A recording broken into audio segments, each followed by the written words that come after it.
Hello friends, मैं Mohit Dangi MBBS from GMC Khandwa. हम लोगों ने बायोलॉजिकल ऑक्सीडेशन पढ़ लिया था। अब अगले चैप्टर पे आ गए हैं जिसका नाम है मेटाबॉलिज्म ऑफ कार्बोहाइड्रेट। ओके, तो मेटाबॉलिज्म ऑफ कार्बोहाइड्रेट में 6 से 7 क्वेश्चन बनते हैं, जिसमें से पहला क्वेश्चन बनता है ग्लाइकोलाइसिस पे। पता है कि ग्लाइकोलाइसिस सबको आता है, फिर भी अपन को ग्लाइकोलाइसिस पढ़ना चाहिए। तो ग्लाइकोलाइसिस से स्टार्ट करते हैं। देखो, ग्लाइकोलाइसिस का मतलब, लाइसिस का मतलब है टूटना, यानी कि ऑक्सीडेशन होना किसी चीज़ का। यानी कि ग्लूकोज का अगर ऑक्सीडेशन हो रहा है, यानी ग्लूकोज टूट रहा है, तो उसको बोलेंगे ग्लाइकोलाइसिस। अल्टीमेटली हमको क्या है, एनर्जी ही प्रोड्यूस करना है, एनर्जी चाहिए हमको, है ना, ग्लूकोज से। तो ग्लूकोज को तोड़ना पड़ेगा, इसलिए उसका नाम है ग्लाइकोलाइसिस। ओके, अब हमको पढ़ना क्या है ग्लाइकोलाइसिस में, तो ये पढ़ना है। ये सारी चीज़ें थ्योरी में यही हेडिंग बना के लिखना है। सबसे पहले उसकी डेफिनेशन क्या होता है, ये ग्लाइकोलाइसिस क्या है। सीरीज ऑफ रिएक्शन होती हैं जिसके थ्रू ग्लूकोज कन्वर्ट हो जाता है पायरोवेट में। ओके, तो ये तो है डेफिनेशन की सीरीज ऑफ रिएक्शंस होती हैं, इसमें ग्लूकोज कन्वर्ट हो जाता है पायरोवेट में, तो इसको बोलते हैं ग्लाइकोलाइसिस। फिर बात आती है कि इसके साइलेंट फीचर क्या हैं ग्लाइकोलाइसिस के। तो ये क्या है, हर सेल में होता है, टेक प्लेस ऑल सेल, सभी सेल्स में होता है।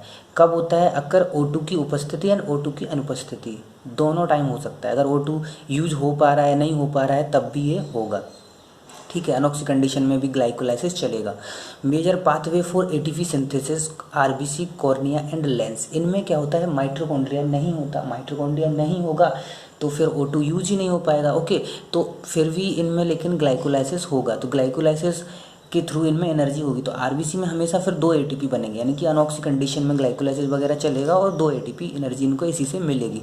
फिर है ये इरिवर्सिबल पाथवे होता है। इसका क्या मतलब है, देखो कोई भी ऐसा पाथ हो जिसमें अगर एक भी इरिवर्सिबल रिएक्शन है तो उसको बोलते हैं इरिवर्सिबल पाथवे। जरूरी नहीं है कि उसमें मतलब इसमें देखो ग्लाइकोलाइसिस में क्या है, मैक्सिमम रिवर्सिबल है, लेकिन कुछ जो रिएक्शंस हैं वो इरिवर्सिबल हैं, तो उनकी वजह से इसको इरिवर्सिबल पाथवे बोलते हैं। इसमें तुम और भी जोड़ सकते हो।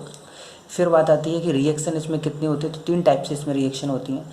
फेज ए में होती है एनर्जी इन्वेस्टिंग, यानी कि एनर्जी इसमें खपत हो रही है, इन्वेस्ट हो रही है। सेकंड होती है स्प्लिटिंग फेज, पता चल रहा है कि कुछ टूट रहा होगा, स्प्लिट हो रहा होगा। और फेज सी का मतलब है इसमें एनर्जी जनरेशन हो रहा है, हमको अल्टीमेटली एनर्जी जनरेट करना है, इसलिए फेज सी में एनर्जी जनरेट हो रहा है। ओके, फिर बात आती है इसके रेगुलेशन की। तो अपन पहले चार्ट पढ़ लेते हैं, उसके बाद रेगुलेशन बता दूंगा कि कैसे रेगुलेशन होता है।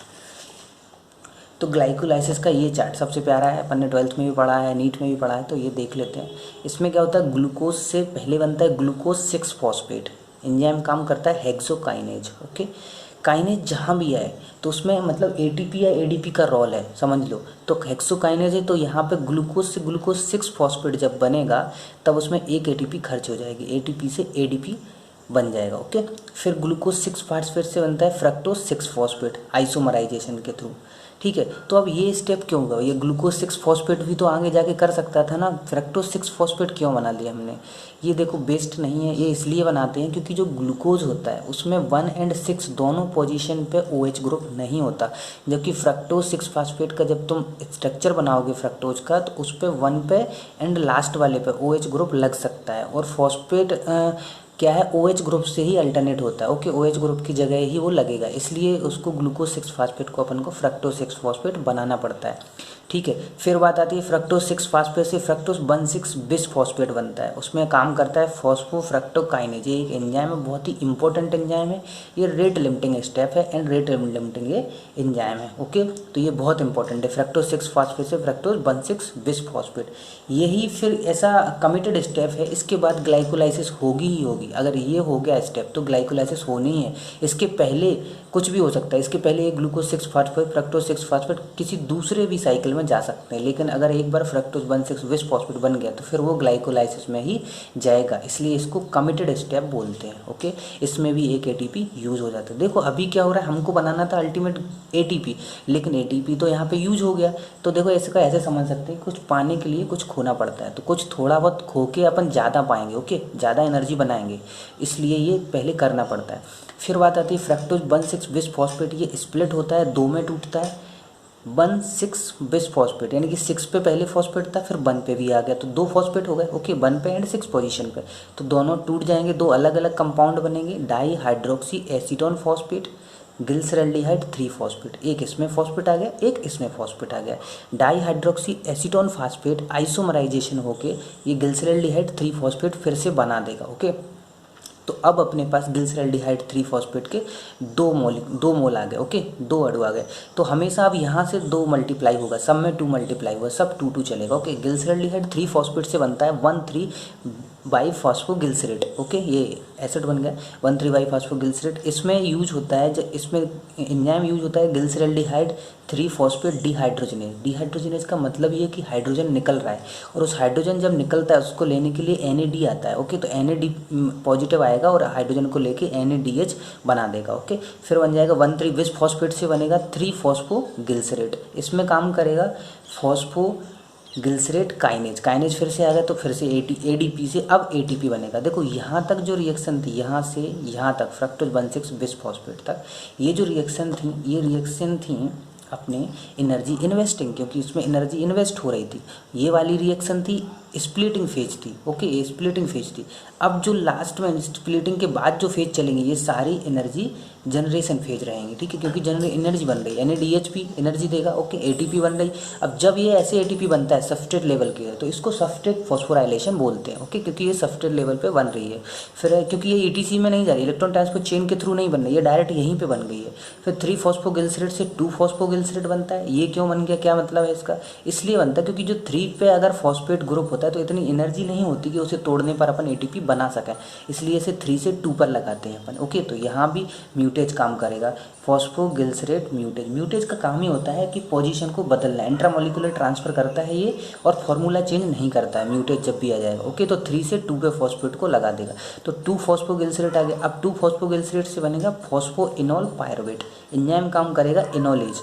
इन का मतलब है डबल बॉन्ड और ओल का मतलब है OH, तो इनोलेज मतलब ये आ गया। आप इनोलेज को तोड़ेंगे, इनोलेज से बन जाएगा पायरुवेट, और ADP से फिर से यहाँ पे एक ATP सबस्ट्रेट लेवल बन जाएगा और काम करेगा एंजाइम पायरुवेट काइनेज। यहाँ भी काइनेज है तो यहाँ भी ATP बनेगा। तो ठीक है, यहाँ भी 2 ATP बन गए, 2 ATP यहाँ बन गए और 2 NADH यहाँ बन गए, ओके, और यहाँ 2 ATP खर्च हो गए।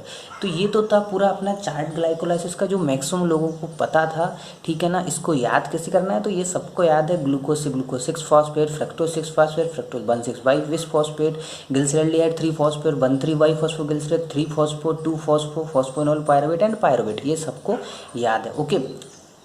तो इसके बाद अपन को लिखना कैसे है, तो मैंने बता दिया, पहले डेफिनेशन लिखना है कि सीरीज ऑफ रिएक्शन होती हैं उसमें ग्लूकोज कन्वर्ट हो जाता है पायरुवेट में। साइलेंट फीचर बता देना है सब कुछ।